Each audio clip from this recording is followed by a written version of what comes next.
가르멜의 산길 제13장 상상으로 파악하는 것을 떨어버림에서 영혼에 생기는 이익. 한 가지 이론에 답변하고 아울러 자연 및 초자연의 상상적 지각의 차이를 밝힘. 상상력을 상상의 이미지에서 비움으로써 얻는 이익은 이미 자연의 형상에 대해서 말한 바와도 같이 영혼이 상상의 형상을 가지려 할 때 일어나는 위의 5가지 폐해에 비추어서 잘 볼 수 있다. 한편 저 5가지 해를 면하는 외에 마음을 한껏 안정시키고 고요하게 해주는 다른 이익이 또 있다. 상상과 환상을 떠나면 절로 마음이 가라앉는 것은 차치하더라도 그 상들이 좋은지 나쁜지 그것들을 하나하나 어떻게 처리해야 옳은지의 걱정을 덜게 되고 영성 지도자를 찾아가서 그 진위를 알아보거나 어떤 종류의 것인지를 캐느라고 시간과 노력을 낭비할 염려가 도무지 없는 까닭이니 이런 것들은 애당초 알고 싶어 할 필요가 없는 것, 조금도 관심을 가져서는 아니 되는 것이다.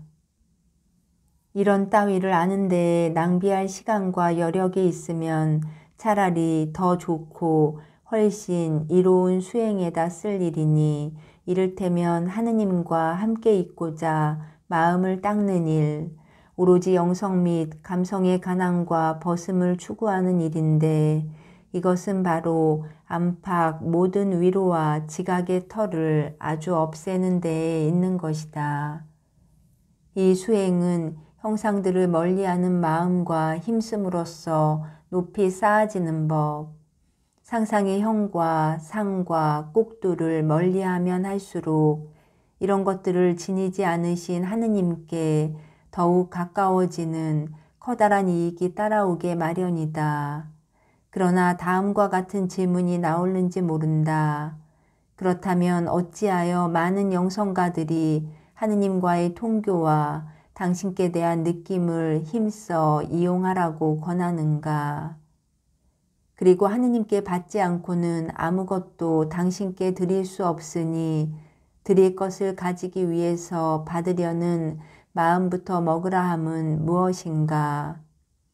성 바오로는 영을 끄지 말라 1데살 5장 19절 하였고 아가의 신랑은 신부에게 당신 마음 위에다 이 몸 앉혀주셔요. 팔에다도 그렇게 해주시어요. 아가 8장 6절 하였으니 이는 벌써 하나의 지각이다. 그런데 위에서 말한 가르침을 따른다면 그런 것을 가지려 마음을 쓰지 말아야 할 뿐더러 설령 하느님께서 내려주신다 해도 물리치고 피해야 하지 않는가.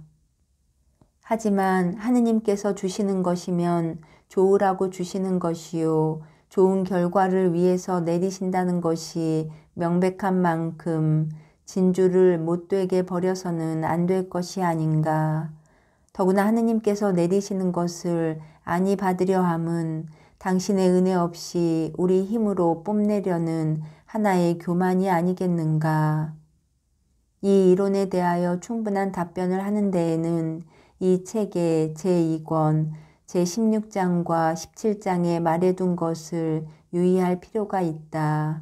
거기서 우리는 본디 좋은 초자연적 지각으로부터 선이 영혼 안에 넘치면 그 선은 저 지각들이 감각에 부딪히자마자 수동적으로 이루어져서 영혼의 기능은 아무런 작용을 하는 것이 없다 하였다.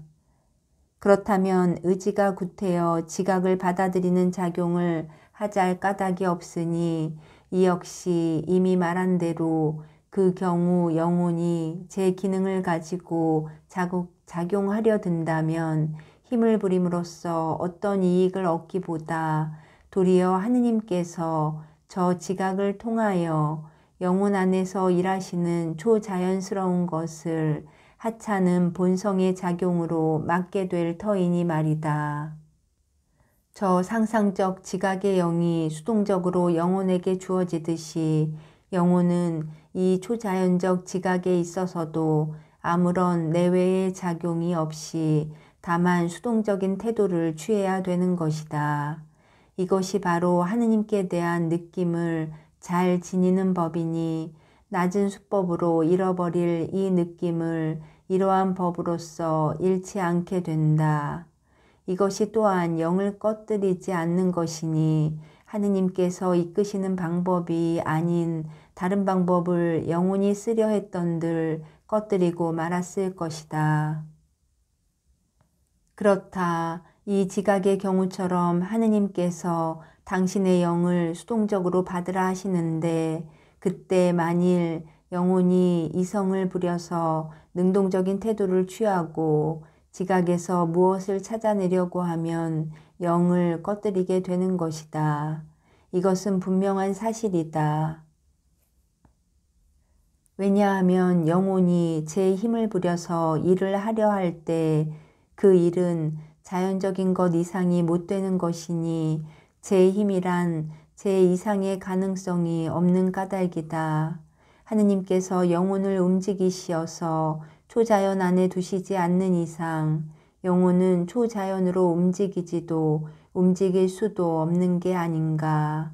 따라서 영혼이 제 아무리 있는 힘을 다해서 일을 한다 치더라도 그 능동적인 일은 결국 하느님께서 내리시는 수동적인 일, 즉 영을 막을 따름이다. 하느님께서 내리시는 일과는 전혀 다른 종류인 그리고 저열하기 짝이 없는 제 일에 힘을 쓰기 때문이니 당신께서 내리시는 일은 수동적이요 초자연의 것, 영혼이 하는 일은 능동이요 자연의 것이므로 이것은 영을 꺼뜨리게 마련이다. 영혼이 제 스스로 하는 일이 저열하기 짝없다는 것도 명백한 사실이다. 그것은 영혼의 기능이 제 스스로 작용하고 무엇을 생각하려면 반드시 어떠한 형과 상 및 이미지를 통해야 하기 때문인데 이러한 형상 따위는 실체와 영의 껍데기이며 우유성일 뿐 그 경우 저 실체와 영은 이 껍데기와 우유성 밑에 숨어 있는 것이다. 저러한 실체와 영은 영혼의 기능이 그 작용을 그치지 않는 한 진실된 인식과 사랑 안에서 영혼의 기능과 합칠 수 없으니 기능의 작용이 요구하고 목적하는 바는 저 형상들을 통하여 인식되고 사랑하게 된 실체를 영혼 안에 받아들이는 것뿐인 까닭이다. 그러므로 능동적인 일과 수동적인 일과의 차이 및 그 우열은 하고 있는 일과 이미 된 일의 차이, 얻고자 힘쓰는 일과 이미 얻어진 일의 차이와 우열에 맞먹는다.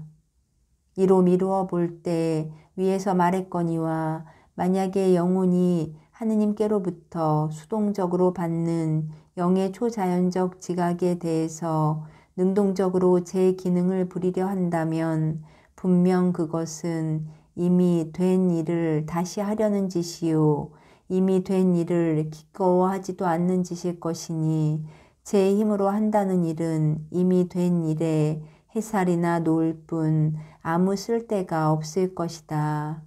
이미 말한 바와 같이 우리 정신기능을 부림이 없이 하느님께서 영혼에게 내리시는 영의 다다르기란 정신기능의 힘으로는 불가능하기 때문이다. 따라서 우리가 이러한 지각을 소중히 여기면 하느님께서 상상의 지각으로 내리시는 영을 직접 꺼뜨리게 되므로 오히려 이에 대해서는 수동적 및 부정적 태도를 취함으로써 이를 버리지 않으면 안 된다. 그럴수록 하느님께서는 영혼이 알 수 있고 할 수 있는 그 이상으로 영혼을 움직여 주시기 때문인데 그 때문에 예언자는 다음과 같이 말하였다. 내가 던진 질문에 무슨 말로 대답하실지 내 초소에 버티고 서서 기다려보리라. 하바 2장 1절. 이 말을 다음과 같이 풀이할 수 있다. 즉 나는 일어서서 내 모든 기능을 감시하고 내 작용의 한 발짝도 듣지 않으리라. 그래야만 내게 말씀하시는 바를 우러러 볼 수 있으리라. 우러러 본다 함은 초자연적으로 내게 주시는 바를 깨치고 맛들이리라는 뜻이다. 이것은 또한 아가의 신랑이 신부에게 구하는 사랑으로 볼 수 있으니 사랑이란 본시 사랑하는 두 사람을 중요한 부분에 일치시키는 것. 그러기에 당신 마음 위에다 이 몸 앉혀주셔요. 팔에다도 그렇게 해주시어요. 라 하는 것이다. 마음은 곧 전동에 있는 사랑의 화살 전부가 꽂히는 자리요. 사랑의 화살이란 사랑의 행위와 움직임, 그리하여 모든 화살은 마치 관역인 듯 서 있는 그대에게로 쏠려서 드디어는 일체가 그대를 위하여 있고 그대와 동화되기까지 사랑의 행위와 움직임을 통하여 영혼이 그대와 같게 되는 것이다. 그러므로 당신 마음 위에다 이 몸 앉혀주셔요. 팔에다도 그렇게 해주시어요라 함은 사랑의 실천이 팔에 있기 때문인데 사랑하는 사람이 끌어안겨 괸을 받는 데가 팔인 것이다. 그러므로 위로부터 내리는 지각이 상상의 것이든 어느 종류의 것이든 영어나 감동이나 계시를 막론하고 그 문자와 거죽을 말하자면 상징하고 표시하고 알아듣게 하는 바를 모두 문제 삼을 것 없이 다만 하느님 안에 사랑 안에만 뜻을 두어야 하니 이것이야말로 영혼을 속으로 당기는 것이다. 이렇듯 마음의 느낌을 소중히 알아야 할지라도 그 달콤한 맛이나 형색에는 관심이 없이 오직 일어나는 사랑의 느낌만을 끔찍이 알아야 한다. 따라서 오직 이 결과 하나, 즉 영을 사랑의 움직임에 두는 것을 위해서라면 사랑을 일게 한 저 이미지와 지각을 이따금 회상해도 나쁘지 않으리라.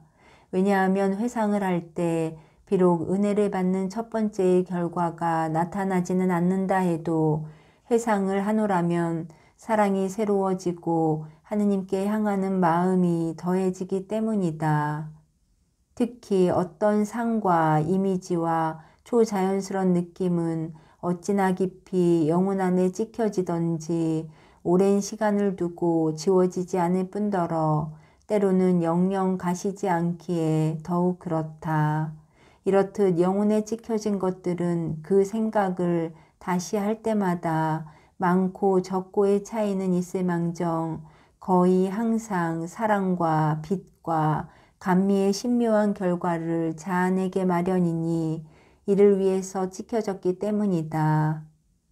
이야말로 하느님께서 내리시는 크나큰 은혜이니 이를 받는 사람은 자기 안에 보물광을 지니는 까닭이다. 이러한 결과를 일으키는 이미지들이 영혼 안에 싱싱하게 자리 잡고 있는 그 품은 상상 안에 남아있는 다른 이미지나 어느 형상과는 아주 다르다. 그러므로 영혼이 회상하고 싶을 때는 상상력에 기댈 것이 아니니 마치 거울 안에 모습이 비치듯 자기 안에 상을 지니고 있기 때문이다. 어느 영혼이 저 이미지들을 형상적으로 가지게 되는 경우 위에서 말한 사랑의 결과를 위해서라면 이미지를 회상해도 좋을 것이다. 그러한 이미지에 빠져들 마음이 없으면 믿음 안에서 이루어지는 사랑의 합일에 방해가 되지 않고 이미지를 이내 던져버리면 사랑은 커가게 마련이어서 오히려 영혼에 도움이 되기 때문이다. 그러나 어렵고도 어려운 일은 그러한 이미지가 영혼에 찍히는 때가 언제이고 상상에 찍히는 때는 또 언제인가를 가려내는 것이다. 상상의 이미지가 매우 잦은 까닭인데 어떤 사람들은 상상과 영상에 떠오르는 시연이 있는 것이 보통이고 이것은 또 흔히 일정하게 펼쳐지기가 일수이다. 깨닫는 힘이 몹시 예민해서 무엇을 생각하려 하면 저 이미지부터 상상 안에 펼쳐지고 그려지는 수가 있고 때로는 악마가 그런 짓거리를 하거나 아니면 하느님께서 이미지를 내리시기도 하지만 그 경우 영혼 안에 형상적으로 찍혀지지는 않는 것이다. 그러나 이를 가려낼 수 있는 방법은 그 결과이니 이미지가 자연적인 형상이고 악마의 짓거리라면 회상을 아무리 해보았자 좋은 결과라고는 하나도 없고 영혼의 쇄신이랄 것이 전혀 없어 다만 멍하니 바라볼 따름이다. 한편 좋은 이미지는 처음 영혼 안에 일던 때와 같이 이를 회상할수록 어느 좋은 결과를 내는 것이다. 그리고 영혼 안에 찍히는 형상적 이미지는 회상할 때마다 거의 항상 어떤 결과를 가져오게 마련이다. 아무튼 이런 이미지를 가져본 사람이면 저것과 이것을 쉽게 가려낼 수 있다. 경험을 해본 사람에게는 그 대단한 차이가 아주 또렷해지기 때문이다. 다만 한 가지 말해두고 싶은 것은 영혼 안에 형상적으로 찍혀서 오래 계속되는 것은 매우 드물다는 사실이다. 하지만 이런저런 이미지를 막론하고 도무지 알아보려 하지 않고 오직 하느님만을 바람 속에서 믿음으로 알고자 함이 영혼에게는 가장 좋은 것이다. 혹시 누가 반대하여 좋은 것마저 버리려 드는 것은 교만이 아니냐고 한다면 나는 앞서 말한 대로 차라리 이를 슬기로운 겸손이라 하겠으니 으뜸 가는 방법으로 그것을 이용하고 안전한 길을 간다 할 것이다.